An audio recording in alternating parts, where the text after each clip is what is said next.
Good morning student. I am your Hindi teacher Aarti Mishra. आज मैं class 9 के बच्चों को ललद्य का पाठ पढ़ाऊंगी। तो आइए ललद्य के बारे में जान लेते हैं। कश्मीरी भाषा की लोकप्रिय संत कवित्री ललद्य का जन्म 1320 के लगभग कश्मीर स्थित पामपोर के सिमपुरा गांव में हुआ था। उनके जीवन के बारे में कोई प्रामाणिक जानकारी नहीं मिलती। ललद्य को लल्लेश्वरी, लला, लल योगेश्वरी, ललारिफा आदि नामों से भी जाना जाता है। उनका देहांत सन 1391 के आसपास माना जाता है। ललद्य की काव्य शैली को वाक नाम से जाना जाता है। जिस तरह हिंदी में कबीर के दोहे हैं, मीराबाई के पद हैं, तुलसी की चौपाई है और स्थान के सवैये हैं प्रसिद्ध हैं, उसी तरह ललद्य के वाक प्रसिद्ध हैं। अपने वाकों के जरिए उन्होंने जाति और धर्म की संकीर्णताओं से ऊपर उठकर भक्ति के ऐसे रास्ते पर चलने पर जोर दिया जिसका जुड़ाव जीवन से हो। उन्होंने धार्मिक आडंबरों का विरोध किया और प्रेम को सबसे बड़ा मूल्य बताया।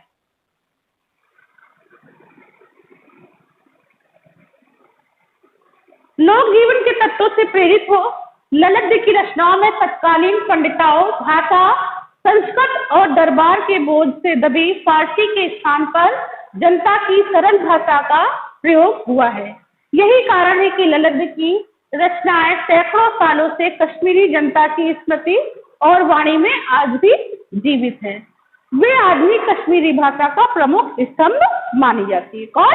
ललद्य। ठीक है, ललद्य जो है आधुनिक कश्मीरी भाषा का प्रमुख आधार स्तंभ मानी जाती है। आइए इनके वाक देख लेते हैं।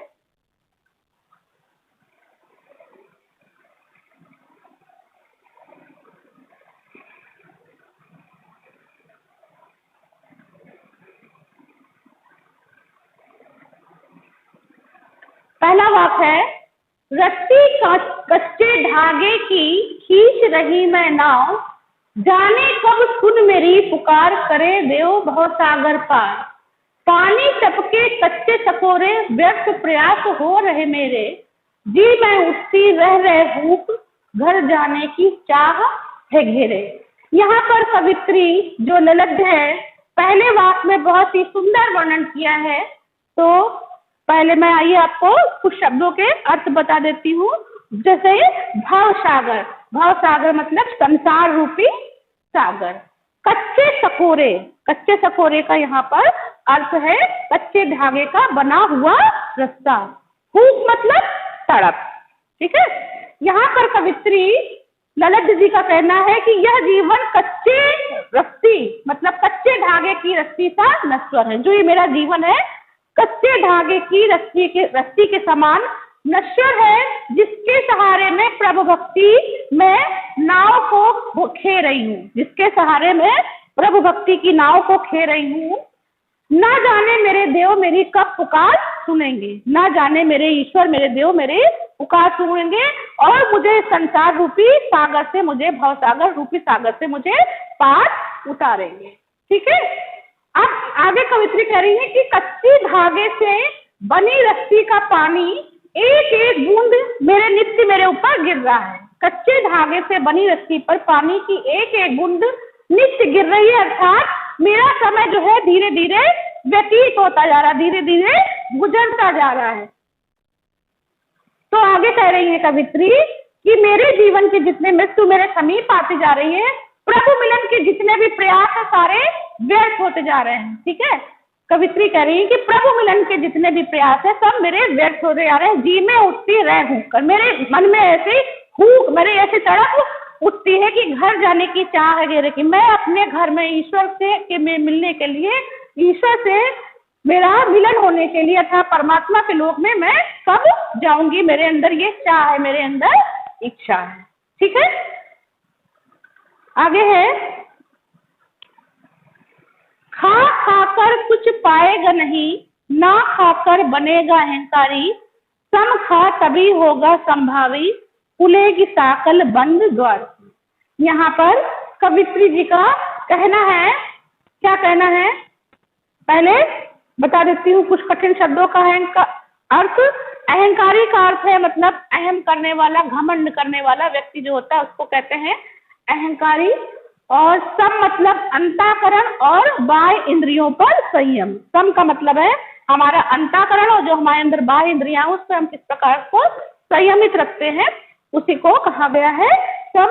समभावी मतलब समानता की भावना रखने वाला। साकल मतलब कुंडी, ठीक है, जो दरवाजे पर लगाते हैं ना उसको कुंडी को बताया गया है साकल। यहाँ पर कवित्री कहती है कि हे मनुष्य तू संसारी भोगों में मत लीन हो। हे मनुष्य तुम संसारी भोगों में मत लीन हो, भोगों से कुछ प्राप्त नहीं होगा। ना ही भोग के विरुद्ध त्याग और तपस्या का जीवन ही अपना, ठीक है, ना ही भोग के विरुद्ध तू त्याग और तपस्या का जीवन अपना। इससे मन में क्या होगा, अहंकार उत्पन्न होगा। तू भोग और त्याग के मध्य बराबर रूप से अपने जीवन को जियो। इंद्रियों पर उचित संयम रखो। जब हम इंद्रियों पर उचित संयम रखेंगे तभी हम क्या करेंगे, एक अच्छा जीवन जी सकेंगे। इंद्रियों पर उचित संयम रखो तभी तुम क्या करोगे, सुख सुख और भोग त्याग के बीच समान रूप से क्या करोगे, भाव रख पाओगे। जब तुम इंद्रियों पर संयम रखोगे तो दुख क्या है सुख क्या है, तब जो है तुम उसके तत्व को जान पाओगे, तभी तुम समान भाव से रह पाओगे। इस सब मनोदशा में प्रभु भक्ति के जो द्वार खुलेंगे उससे तेरा ईश्वर से मिलन होगा। इस सम द्वार से क्या होगा, प्रभु भक्ति के मिलन का तेरे द्वार खुलेगा। ठीक है, आगे है, आई सीधी राह से गई न सीधी राह, सूक्ष्म सेतु पर खड़ी थी बीत गया दिन आ, जेब टटोली कौड़ी न पाई, मांझी को दू क्या उतराई। यहाँ पर कठिन शब्द में सूक्ष्म सेतु का मतलब है जो हमारे अंदर सुषुम्ना नाड़ी होती है, उसके मध्य में क्या होती है, इड़ा और पिंगला नामक जो नाड़ियां होती है उसके बीच की जो नाड़ी है उसको सुषुम्ना यानी कि सूक्ष्म सेतु कहा गया है। अब माझी मतलब नाविक है और पार उतारने वाला ईश्वर। कवित्री क्या कह रही है कि मैं आई तो सीधी राह थी, मैं ईश्वर के यहाँ से जब आई थी तो आई तो सीधी राह थी लेकिन गई सीधी राह नहीं चली बल्कि उल्टी राह पर चल पड़ी। कवित्री के कहने का यहाँ पर आशय यह है कि परमात्मा के पथ पर तो ठीक आई थी किंतु मैंने क्या किया, हठ योग पकड़ लिया। ठीक है, परमात्मा के यहाँ से तो मैं सही से आई थी लेकिन मैं जब संसारिक जीवन में आई तो मैंने हठ योग को पकड़ लिया। यह जीवन पर सुषुम्ना नाड़ी को साधने का प्रयास करती रही, यह जीवन भर में सुषुम्ना नाड़ी को साधने का प्रयास करती रही और कुंडली जागरण में लगी रही। इसी में मेरा क्या हुआ, सारा जीवन बीत गया। जेब टटोली कौड़ी न पाई, मांगी को दू क्या उतराई। जब कह रही है कवित्री कि अंत में जब मैंने अपनी जेब टटोली का मतलब है जब मैंने अपने अंदर से अपनी अंतरात्मा को देखा तो मेरे अंदर कुछ भी नहीं था, मैंने कुछ भी संसार में रह के ग्रहण नहीं किया था। तो वो बता रही है कवित्री कि जब मैंने अपने आप को देखा, अपने अंतरात्मा को झांका तो कुछ नहीं पाया, यानी कि मेरा जीवन सारा संपूर्ण जीवन व्यर्थ चला गया। तो माझी मतलब नाविक, ईश्वर रूप एक नाविक को जवाब देने के लिए मेरे पास उतराई के नाम पर कुछ भी शेष नहीं रहा, यानी कि जो ईश्वर रूपी नाविक है उसके पास, उसको देने के लिए मेरे पास कुछ भी नहीं बचा है।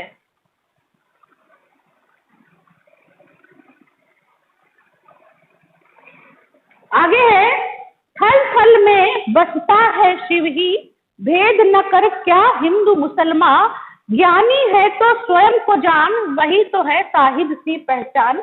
इसमें शिव का मतलब है कल्याण और शिव को हम भगवान भी कहते हैं, भगवान शिव का नाम है।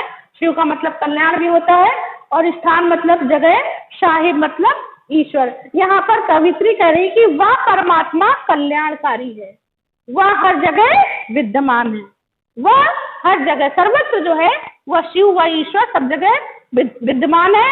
भेद ना कर क्या हिंदू मुसलमान, हमें हिंदू और मुसलमान में किसी प्रकार का कोई भेद नहीं करना चाहिए। कवित्री कह रही है कि ज्ञानी तो वही व्यक्ति है जो स्वयं अपने आप को जान चुका है सच्चा ज्ञानी तो वही है जो स्वयं अपने आप को जान चुका है, अपने अस्तित्व को पहचान चुका है, वही सही व्यक्ति रूप में ज्ञानी है, वही है साहिब से पहचान। और आगे कवित्री कह रही, अपने आत्म रूप को जिसने पहचान लिया, आत्मा से जिसने परमात्मा को पहचान लिया है, वही है सच्चा क्या है, ईश्वर को जानने वाला जिसने जान लिया है, वही क्या है, वही आदमी, वही व्यक्ति जो है जिसने आत्मा से परमात्मा को जान लिया, वही सच्चा ज्ञानी है। ठीक है, तन तन में बसता है शिव, क्योंकि हर जगह शिव ही बसता है, जो हिंदू और मुसलमान में किसी प्रकार का भेद नहीं करता है। ज्ञानी व्यक्ति वही है, सच्चा व्यक्ति वही है जिसने ईश्वर को जान लिया, मतलब अपने को जान लिया है, यानी कि ईश्वर को जान लिया है, और जिसने ईश्वर को जान लिया, पहचान लिया, वही सच्चा क्या है, ज्ञानी व्यक्ति है।